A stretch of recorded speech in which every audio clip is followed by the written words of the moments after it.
My career in conservation had a lot to do with my mother. Even before I was born, she'd made a commitment that this would be her 11th child, and the other 10 had no interest in doing anything in the outdoors, simply because they were afraid of a lot of things that are outside. And so this last child, she said that she would make sure that enjoyed the outdoors, not only so I could be a companion to her, but also she wanted to work on helping me overcome a lot of the fears, not only in the outdoors, but in life in general. And so I got my upbringing early on as a child, going fishing with my mother, and she was a great gardener too.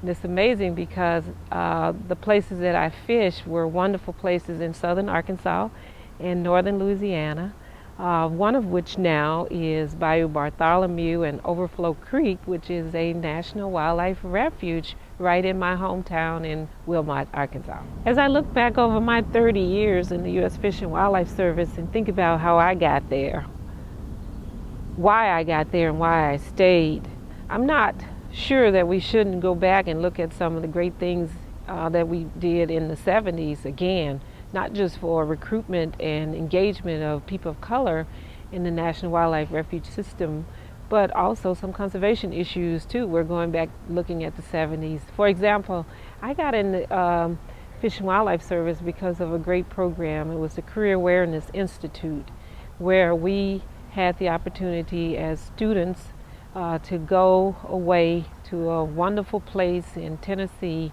and have the chance to experience wildlife and fisheries there in a setting that told us all about the U.S. Fish and Wildlife Service and other conservation organizations. And by the time that it was over, many of us had made up our minds that this is something that we wanted to do.